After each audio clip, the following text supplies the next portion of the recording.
I feel like a disaster. I can't function. It's just marriages fall apart. Like you were saying with the divorces, it's just all connected. But sleep is to me one of the underlying foundational things that if you get them right, so many things fall into place. That stress component can be managed better, which gives you that smoother transition through perimenopause and menopause. All right. Well, it's a real pleasure to have Annika Carroll on the show today. Welcome. Hi, Zara. Thank you so much for having me. So, we're going to untangle some of the issues of sleep in women in menopause. And as an expert and as a health and sleep coach, what are the most common sleep issues that you're seeing with your clients who are just going through this phase of life now? I think I'm seeing both. I'm seeing women struggle to fall asleep, but I'm mostly seeing women with what we would call fragmented sleep. So they wake up the nasty 1 a.m., 3 a.m., and then they just oftentimes can't even fall back asleep. Well, I think, well, in our 30s, that kind of starts. Sometimes we get the wake ups and be like, oh, and we might lay there a little and we roll over and eventually we fall back asleep. The closer we get to menopause, the harder that becomes. And so many women then kind of surrender and are just like, okay, it's 3 a.m. I've been trying. It's like 3:45. Let's just get up. That's the night. And then you just kind of, you're just running on sleep deprivation forever. And and then it really starts showing, right? Then it's the other things that they come in and that show. It's the brain fog, it's the exhaustion, it's the mood issues that are sometimes, yes, they could be linked to hormones, but it's also you're exhausted. Like you haven't slept. And like the clients I see, most of them haven't slept in years to decades. So it's hard.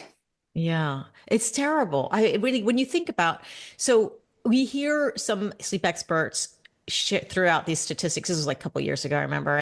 And they were like, just one night of bad sleep can lower your immune system, increase your risk of X, Y, and Z. And so then that's really freaky for, for a woman in menopause to hear because you're like, well, most of us do have that one night of bad sleep. And like you mentioned, it can be on for years, if not decades. So you think about the cumulative damage that's happening. So, how do you approach this as a sleep coach to tell women, yes, sleep is important, but yet not have us freak out and then every time we wake up at 2 a.m. going, oh my God, I'm damaging my brain. If we're gonna die. Exactly. And that is the big thing when it comes to insomnia, right? So I'm frequently not sleeping well. Either I can't fall asleep, I can't sleep through the night, or I wake up and I'm still exhausted, even after a good night's sleep. It becomes this self-sabotaging mechanism, exactly because of what you were just describing. One, we see so much fear-mongering. Social media is doing its part with that too. And some of that has been scientifically proven. But if we, like, I see these clients and they haven't slept for 2 decades and they're still trucking along fine. Not the way they want to, but they're there. They're not ill. Does it like try to not have that bother you too much? Because if you do take that on and if that sets on in the middle of the night when you're laying there and you're like, oh my God, this is going to affect my heart. I'm going to get diabetes. I'm going to gain weight just because I'm not sleeping right now. You're not going to go back to sleep. Your brain is on fire in the middle of the night. Your cortisol is through the roof at that moment. Your adrenaline basically rushes in, and then that cortisol comes in. So you're just hyperactive. And even if you then try to fall back asleep because of these thoughts, you can't because your hormones are going haywire at that moment, your stress hormones. And just try. And I know this is the hard part, and especially for people who've been going through sleep issues for longer, you have to try and accept that state. It rains outside. Yeah, it's annoying. Yeah, nothing I can do about it. Did I want to go for a walk? And now I have to bring my umbrella and blah, blah, blah. Yeah, but it's still just the weather. And I'm taking it as it is. And with sleep, we kind of, while we're working on the root causes and helping ourselves to get better, have to come to a point where we can somewhat accept the position we're in because that keeps the body calmer in a calmer state.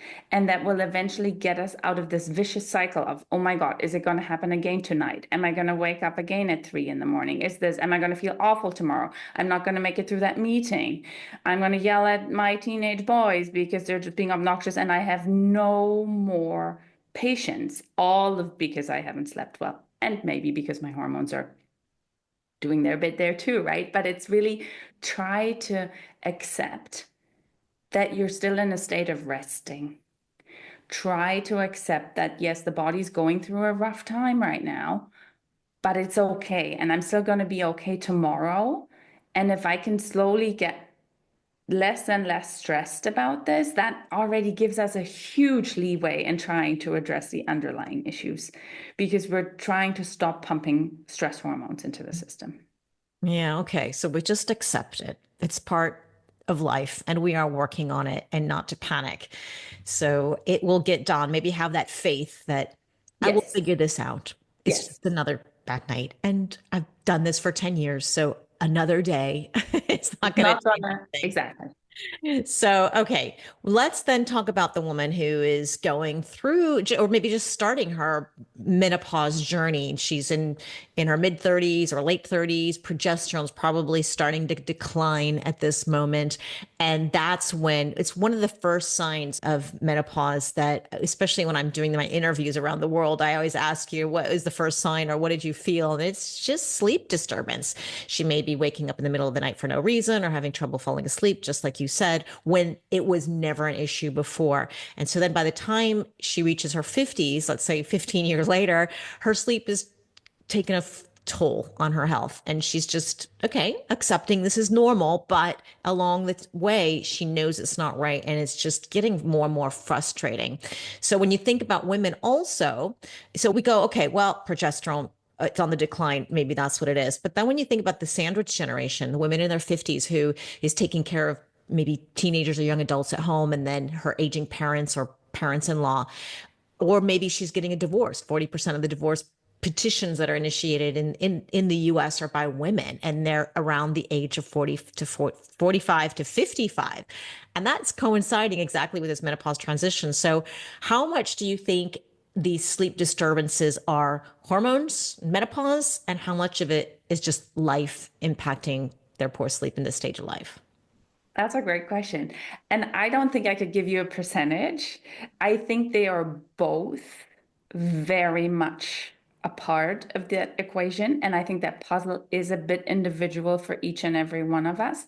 What I do think is that in the earlier stages, so 35, 40, maybe even into 45, even there, it's often a big part of it is often a stress and a cortisol issue that starts masking itself in menopausal symptoms. And then when we actually dive in, women are like, you know what, my periods are becoming irregular. I'm really moody. I have water retention. I have breast tenderness. I have this and this and that. And things where we're like, oh, I have sleep issues, of course. So it all kind of hints towards perimenopause, menopause, and it could be. But often, if we then look at the whole picture, with the client, so looking at their gut, looking at their hormones. So by hormones, I don't just mean estrogen, progesterone, testosterone, cortisol, melatonin, DHEA, pregnenolone. Like there's other hormones in there, right? That are affected. Then we often see a stress picture. We often see either very high cortisol levels, which can, depending on when that cortisol is released throughout the day, affect your sleep. Because if that happens at night, and we often see that, then of course you can't sleep because your body is in full go mode and doesn't want to rest. Then we often also see we're already past that peak of excessive cortisol excretion over years and years and years of motherhood and working. And then comes the sandwich generation, right? And then we get into that group. And then our cortisol is so depleted that will for sure also have an impact on our body's ability to even make anything like a progesterone. Like when cortisol is low, DHEA, that counter hormone, will downregulate because the body's trying to keep a balance. If that downregulates, your estrogens and testosterones can downregulate because they're made out of that DHEA.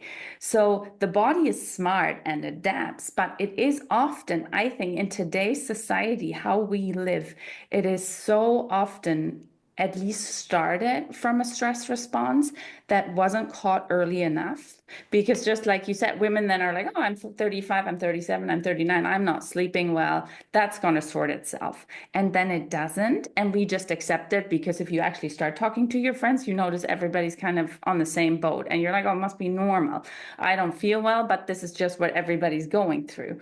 And if you don't address it, it just makes everything worse. I think a lot of women then have a harder time going through menopause because all of this is happening at the same time and everything is kind of low, like really dumps then, and there's no backbone of proper rejuvenation because the sleep is gone and the cortisol is gone. So we don't have energy and we don't have the rejuvenation. And if we don't have that, we also like people are always like, sleep's good for looking good and feeling good in the sense of having energy. Sleep is so important for emotional health because emotional regulation is what REM sleep is all about, like that dream phase. And I work with so many women, and I was like that myself because I had a traumatic period in my life where for years I wasn't dreaming. Mm. The body just didn't. And then it came in like, ooh, then it came in big waves. But I see that often with my long-term insomnia clients. They are like, I haven't dreamt. And it's not that I can't recall details of my dream. I know I've never actually, I haven't dreamt. And it's so important because if we don't do that, this whole anxiety issues, depressive issues that we often experience with the menopause journey, if we're not sleeping, that's your foundation for the body to actually have that work. And if that's already gone, you just have nowhere to recharge that emotional battery. And that makes it even worse, right? And then come all the gut changes with stress, with not sleeping, with tanking estrogen in menopause, right? Like all that affects our gut microbiome. Our gut microbiome is fundamentally important in how we feel, not just physically, but emotionally. And if we have that out of whack, because of the stress, because of the not sleeping, because of the hormones, then just everything just becomes what so many women are like, I'm not myself anymore. I feel like a disaster. I can't function, right? It's just marriages fall apart, like you were saying with the divorces, right? It's just all connected. But sleep is to me one of the underlying foundational things that if you get them right, so many things fall into place. That stress component can be managed better, which gives you that smoother transition through perimenopause and menopause. You mentioned dreams and that dream state. So the REM, the rapid eye movement mode. And that's interesting that women who aren't dreaming, not getting that REM sleep. Do you get into dream analysis at all with your clients? Not really. I'm not, because I'm not trained in that. I'm more on the functional medicine side. And I think if we look at the science, like if you just look at it from a scientific perspective, not from like a spiritual or any that kind of perspective, psychological perspective, we still don't fully understand scientifically. We don't still fully understand dreaming. I think it has a real purpose. Of course, it is your emotional regulation, right? It often doesn't make complete sense, and that's okay. But I don't analyze it. But I think what's important is that if you were somebody who has dreamt before, because there are people who are just like, I hit the pillow, I wake up in the morning, I don't know what's going on in between, and I'm fine. That's great. But if you're somebody who used to dream and all of a sudden these things completely disappear, and there were maybe stressful events in your life, that could have triggered something like that. Like your body is in a fight or flight response and is very stressed. And because of that, it's just shutting down certain mechanisms. Then I think it's worth talking about it and understanding how we can address that. Excuse me. So let's get into the root causes actually are hard to find. And it's so, is it the chicken or the egg? Because like you said, with That's, yeah. hormones, it's just a symphony there. One can trigger off the other, but really, where does it start? It's so hard to find. But in my world, very often women are praising progesterone. They love their progesterone. It helps them sleep, helps them stay calm. And that's why they usually take it at night. But then there's a whole other subset of women who it's not working. It's no matter how high or how low. Sometimes if they do too much, it's just everything gets worse. So for those women who progesterone's not working, why not? And then how do you help them get better sleep? Yeah, and I see the same thing. I actually see a lot of my clients are postmenopausal and come to me on what we would consider good amounts of bioidentical hormone replacement. And they have been for years and they want to stay on it and they feel generally better with it than without it. But they're like, my sleep still sucks. Like it's just, it doesn't have an effect. And it is very interesting. It seems, because I know you've had somebody on the show where you discussed your Dutch test results, right? And we see, and I do the Dutch as well. And we do see certain pathways. We see the progesterone pathways. There are certain pathways, if your body favors those, oral progesterone might not help your sleep. It's just the way your body uses hormones and metabolizes, breaks them down. That might not be the thing for you that will move the needle. Sometimes progesterone also works in the beginning and then it stops working on sleep. I think it's kind of important to understand what progesterone does. So progesterone generally calms us down. It takes away women who, if we go through periods with perimenopause, menopause, and we get more anxious, then something like that can help very much because anxiety in general is already linked to sleep issues. So even if we can get your daytime anxiety a bit more in check, that could maybe already help with your sleep. However, what progesterone really does is progesterone works on GABA. And GABA is the inhibitory, so calming neurotransmitter, that brain chemical that really helps us to ah, just let go of everything, which basically sleep is, right? You have to feel safe to let go, and then the body does its thing. Like we're made to do it. There's just something getting in the way if we can't. So if you're taking progesterone orally and it doesn't help your sleep, it could be that your GABA levels are generally low for multiple reasons, or it could be something totally different. And that is where I always go in and test with people what we always see. So if GABA was a problem, which is basically like the end of the chain, then we kind of want to go all the way back and see where's the root? How close to the root of the issue can we actually get so we can fix the root cause so you don't have to constantly fix your sleep, right? And the underlying thing there again is gut health. GABA is a neurotransmitter. For that to be made, we need a healthy gut microbiome because enzymes are made in the gut that get converted in the liver, and then the whole chemistry in the body works its magic, and we have GABA. And if we have, and so what progesterone does and estrogen too, they basically dock onto the GABA receptors and hold GABA open so all the GABA can get shoveled into the cell. If I don't have enough GABA, it doesn't matter how long progesterone holds the receptor open. If nothing goes in, it won't help calm you down, right? So for that, we really want to have the gut microbiome looked at and make sure that your body is in a state where it can produce what it needs. It's your gut microbiome. It can be, what are you eating? How are you metabolizing things? How is your body using the nutrients? Can it break them down properly? Are you eating the right things? Another thing that I test for, because there's not just GABA, there's other neurotransmitters like serotonin, which people have maybe heard of. Serotonin gets converted into melatonin. That is the gut melatonin. That is not the pineal gland melatonin that helps with the sleep. But the serotonin generally is also very calming at night. The melatonin overall helps us for better sleep as well. I do test for the neurotransmitters because I don't want to oversteer them with people, because certain supplements you can buy over the counter, even like on the internet. But I'm always a little bit cautious on that side to not oversteer, to maybe give people quick relief, but then ultimately work on the gut microbiome, the stress, the diet, to see how can we set you up that you don't need all this stuff in the long run, but that your body can get back into a healthy circadian rhythm, into a healthy way of releasing cortisol and melatonin at the right times of day so you can have energy during the day and so that you can just get a good night's sleep.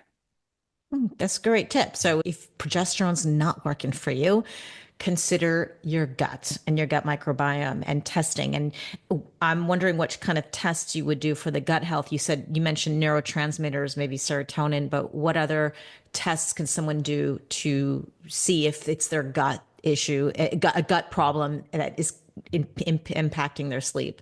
Yeah, that really depends on the practitioner you work with. I think there is great tests out there that, like the GI map by Diagnostic Solutions.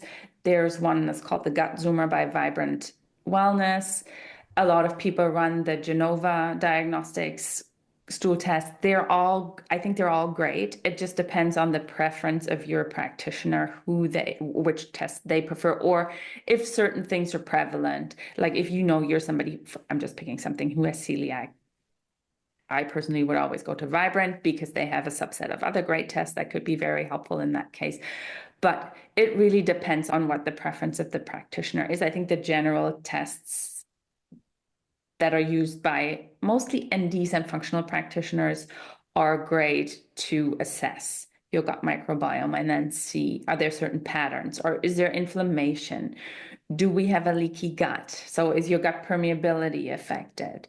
Do we have an overgrowth of certain bacteria or yeast or fungi that we need to get back into balance? Do we have an absorption issue? Is your gallbladder maybe not doing its job 100%, and fat absorption might be a problem? If we don't absorb fat, we can get a problem with cholesterol. That is the key to making all these hormones. So if we're not absorbing, even though we're eating all these fats, but we're not absorbing them right, then we can't even make the hormones while they're tanking. They might be already low just because we just don't have the building blocks. So yeah, there is, I think, a good area of tests to look into. And I think it's really worth figuring that out because we do know the gut microbiome changes with menopause, even just because of estrogen leaving. That has such a big effect on the gut microbiome that drives inflammation up, and managing that really, really, really helps not just you feeling better, not just the hormones that you either still have or put in work better, but definitely your sleep. Oh, great tip. Okay, another rabbit hole to go down after you Oh, sort I out your know. hormones. So there's research showing that postmenopausal women have more deep sleep, or they sleep longer once the hormones have sort of settled down, but they have other sleep issues like sleep apnea and insomnia compared to their sort of perimenopausal self.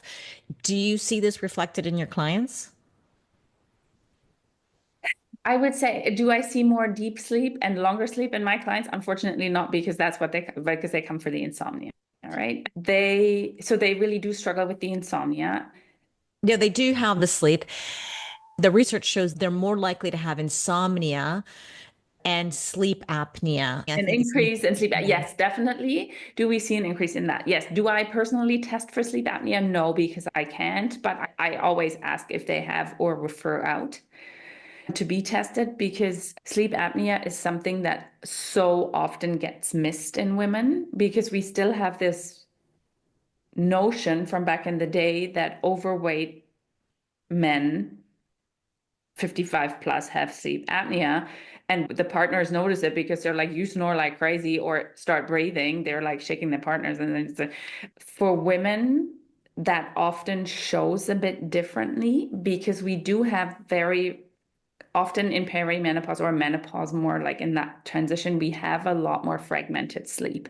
That could be the night sweats, right? Like we just wake up and we're hot, or we need to go to the bathroom, or we wake up because of anxiety, and then that whole mind game kicks in. So all these things fragment your sleep, and you wake up in the morning and you're like, yeah, of course I'm exhausted because I didn't have a good night's sleep. While somebody, like, it's often in men, they hit the pillow, they're out, and they wake up the next morning, but you look at them and you're like, you snort, this could have not been a restful sleep. But because it's often not as fragmented from that perspective, sleep apnea is caught earlier. And for women, it's often missed because we're like, yeah, we're just tired because we really didn't have a good night's sleep. And we can tell you why we didn't have a good night's sleep, because pajamas were soaked and everything. And by the way, my partner snores and he's boiling hot and all that stuff, right? So women should, if they have real sleep issues, I think should be referred and have sleep apnea ruled out. And I know all of us dread it because I don't want a CPAP machine in my bedroom. I don't want a thing on my nose, but it gets missed so often.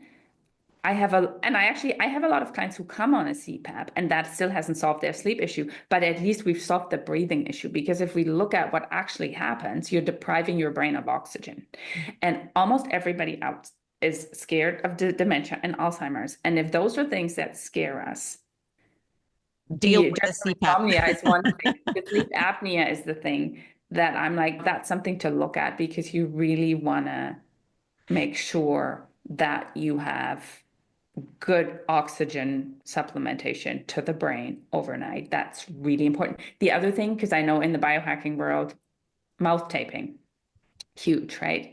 If you don't know if you have sleep apnea, and it's like if it's a tape that is open a little, like some of them are like have a little tiny hole, that's maybe a bit of a different story. But if people completely tape and they don't know if they have sleep apnea, maybe rule that out first, because if you're already having trouble breathing, if it's obstructive and it's in your nose, then you're literally shutting off airflow. Yeah, exactly. And that's, Right. yeah, the first time whenever I talk to some people, they're like, there's no way I can hardly breathe through my nose. So, Yeah. yeah, then it would be hard. Yeah. So they kind of have to work, at least that what I've been trained in is that you work on the breathing patterns in the day and try to get them to breathe better through the nose. And then once they do start to breathe a little bit better, then you can look at the mouth tape. But you're Yeah. absolutely right.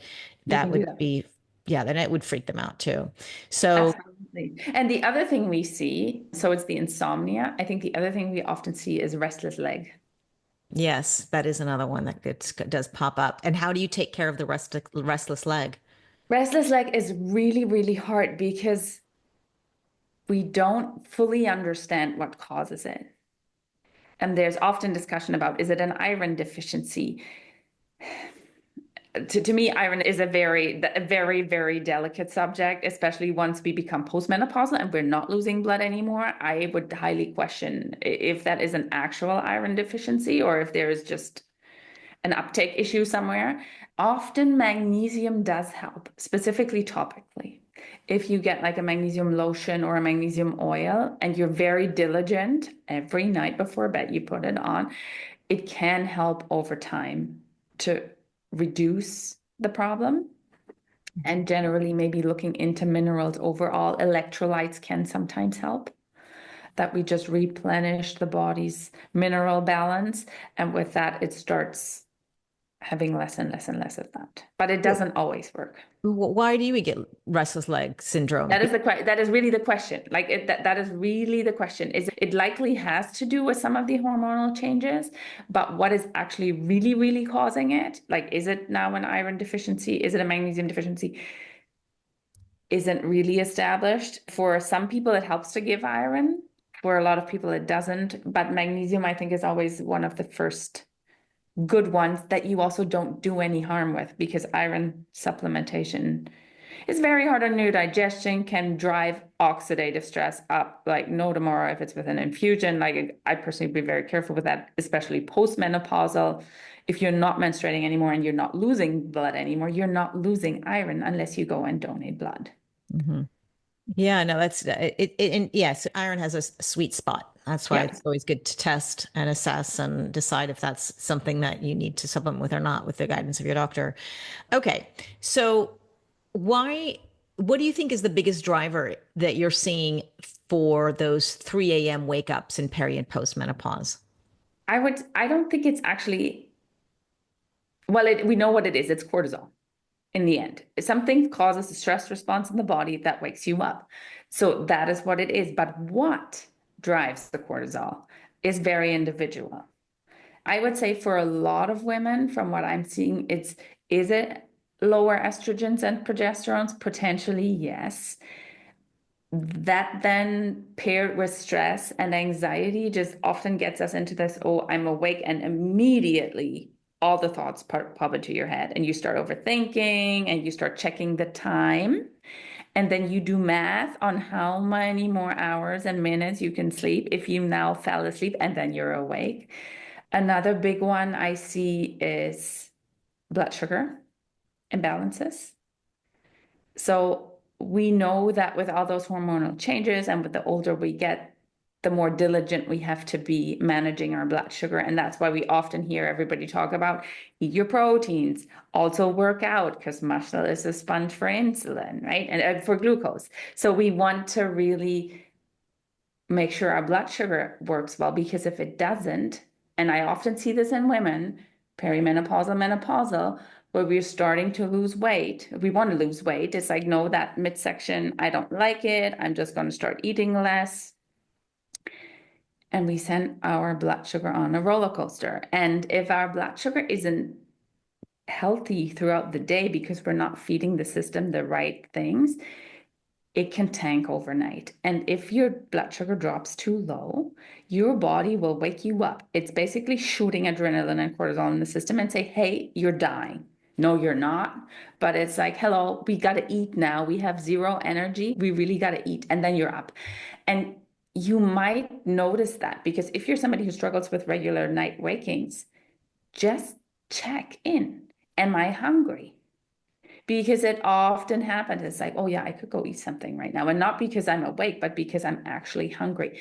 And if that happens, then it's highly likely your blood sugar. And then we just need to work on dealing with the whole food situation better during the day so we have enough to make it through the night. One more thing, besides sleep apnea, that could be at 3 a.m. We talked about the calming neurotransmitters. If your GABA is too low, if your serotonin levels are too low, that can definitely affect night wakings. And another one that I see a lot is Candida overgrowth. Interesting. Yeah, the And Candida's Candida is waking a, you up. yeah, it is, and it's really this, like if I look at all my clients who've had gut issues, the ones with a really consistent 3 a.m. issue, the majority, and I'm not the only person who says that, Candida is a big driver. And Candida is just a yeast that we all have and we need it. We just don't want it to overgrow. And with all the changes in the gut microbiome that are happening through this period in life, I think, and with us potentially not addressing how we're nourishing ourselves. So we might still have a lot of sugar in our diet. We might have alcohol in our diet. We start feeding that more. And then with the shifts, it can just kind of kick into high gear. And we often don't notice. And Candida, at least from how we look at it from a functional perspective, is also that Candida always piggybacks off something else. So you don't just get a Candida overgrowth. If Candida is overgrowing, something else in your microbiome is out of whack that is letting the body have Candida take up all this real estate in your gut. Something else is too low or something else is completely missing. That just messes with everything. And then we have to look at that and get everything in order and then get rid of the Candida and then you're good. How do you get rid of the Candida?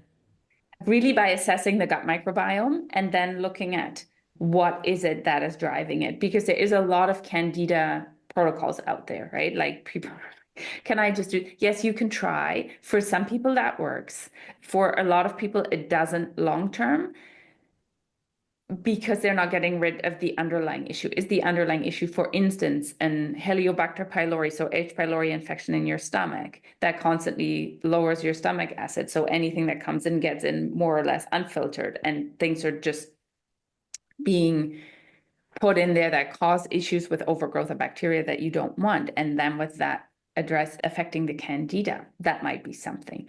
Like if you want to get rid of the Candida, I would address the overall gut microbiome. And at the end, I would address the overgrowth of the Candida, because then we only have a little bit left to address.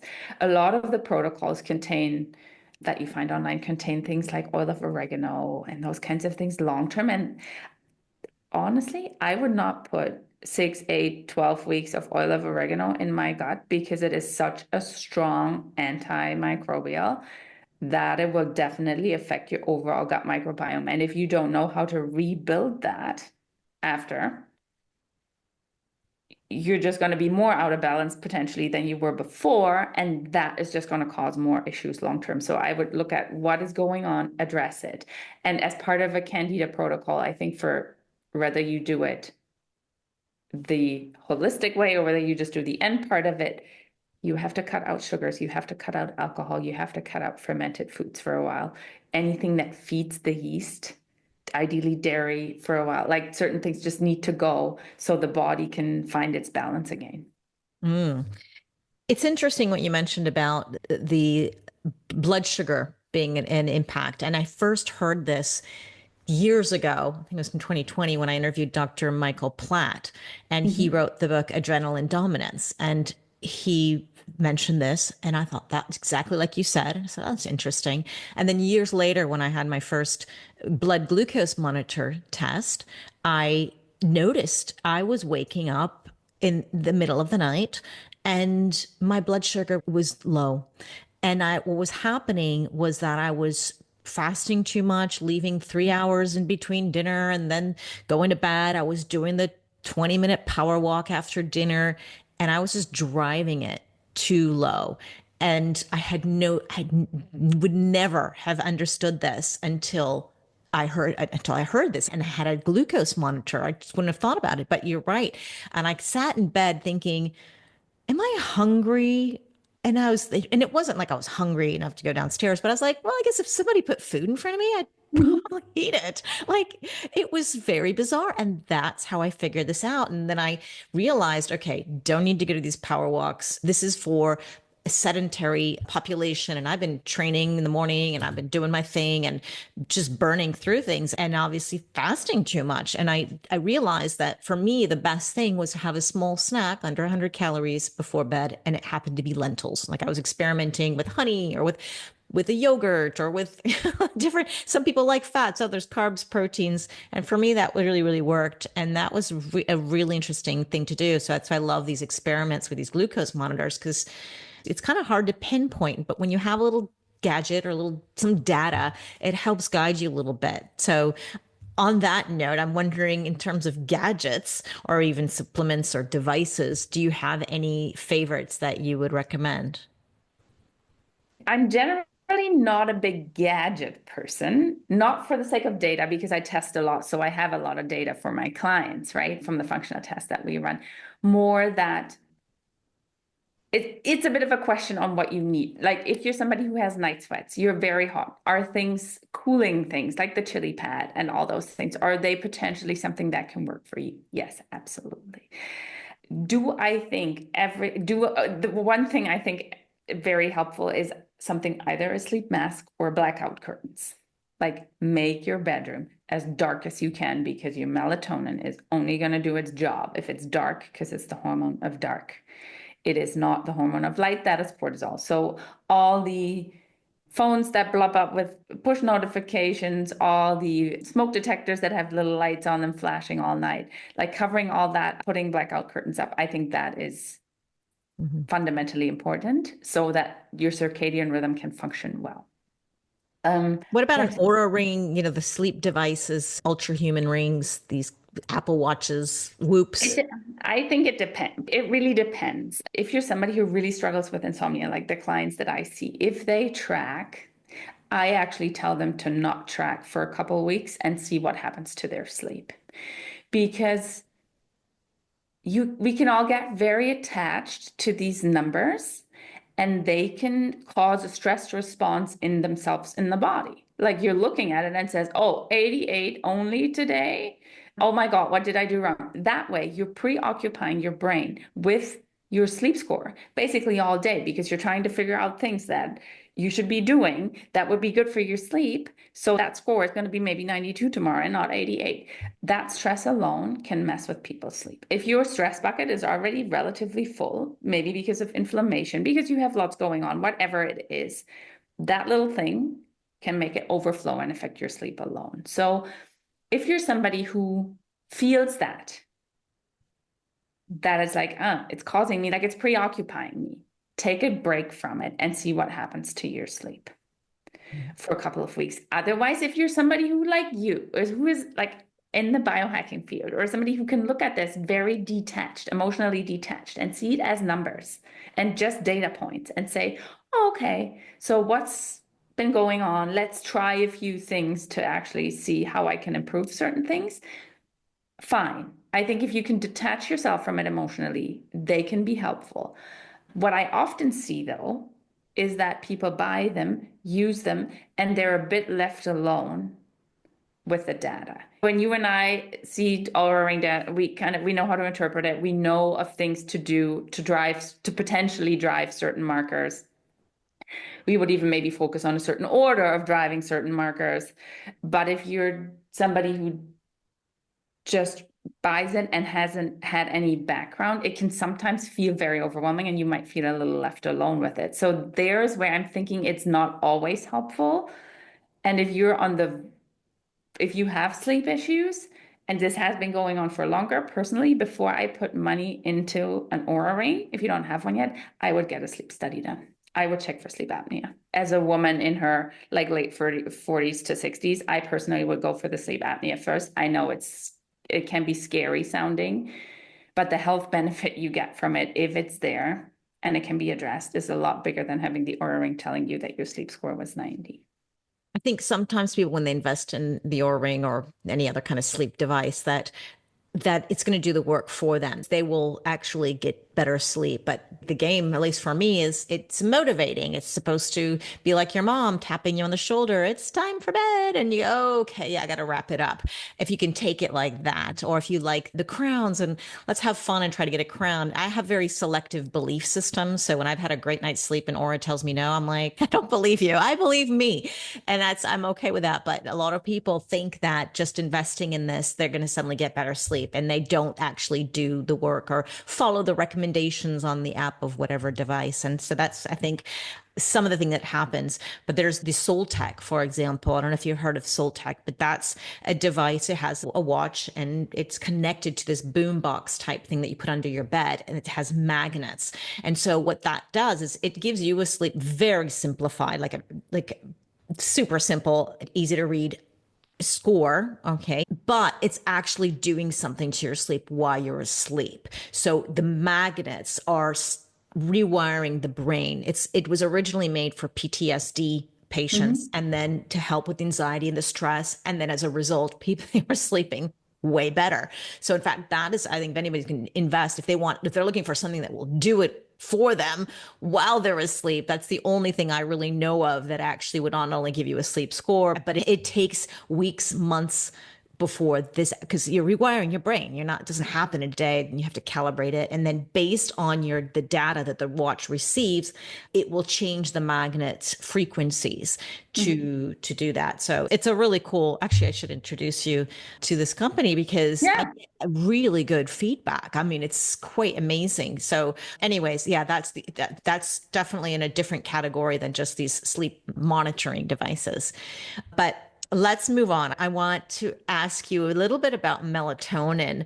And I don't know if you've been following me. I've been getting some x-rays and I have a radiation hack that includes 100 to 300 milligrams of melatonin for the course of 3 days. And this is sort of to offset the radiation. Mm-hmm. And I stuck with the 100 milligrams. And when I first did it, I thought, oh my gosh, people normally take 0.3 to 3 milligrams of melatonin. Like, what's going to happen to me? And this doctor who had told me about this hack, she says, no, you don't worry. You're not going to feel anything. And I was surprised. And she was absolutely right. I actually forgot, only at the end of the day, I was like, oh my God, I took 100 milligrams of melatonin and I was working, powering through the whole day.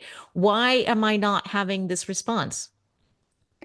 Or Well, there's multiple reasons for it, I think. One is melatonin is not a sedative. It is not like a sleeping pill or it is not like an antihistamine that people take the Benadryls to like feel a bit woozy and then sleep, right? It doesn't work like that. It doesn't immediately induce sleep. It just helps your body understand all melatonin going up. So we should be slowly starting to think about sleep eventually. And it also doesn't work like that. Like it's not we're taking melatonin and we're out generally. The other thing is it is like we said earlier, it's the hormone of darkness. So while you're taking it during the day and you're out, you're exposed to light. mm, yeah. It will not, that light really, really offsets the melatonin. That's why we always are about blackout curtains, dim your lights at night. If you want melatonin to kick in, you got to get rid of that light because that is how it works. And that's one of the ways I think that really shows you really, really high dosed and you weren't super groggy and like totally hungover feeling. And the Not other even a thing, little bit of sleepy, like nothing. I mean, yeah, that's funny because yeah, that's when you see when like you mentioned that it was not a sedative, but you see when people take it at night, they pass out, or if they're very sensitive to it. So I thought, yeah. not sensitive, but you're right. That's the other thing, right? There are people who are more sensitive to it than others, depending on how your body metabolizes So, melatonin. so I was told also that through a sleep expert that sometimes, not always, the way you metabolize caffeine is the way you metabolize melatonin. So I can drink coffee before bed and I still fall asleep. I just not very sensitive. So I was wondering, oh, well, maybe that's why I'm just not responding. Because I also tried melatonin at night.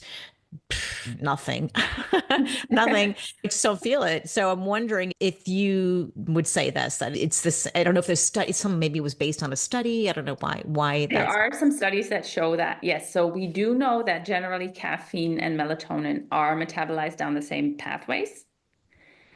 So, and if people have certain genetic markers that allow them to metabolize caffeine quicker, they tend to metabolize melatonin faster as well.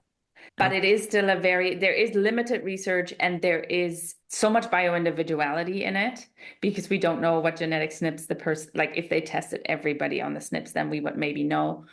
But we do know they go down the same pathway. So it seems to be a connection of how you metabolize caffeine in a lot of cases is how you metabolize your melatonin. okay. So you've been coaching women through their sleep for years now. What are your top three most effective tips to get a better night's sleep tonight?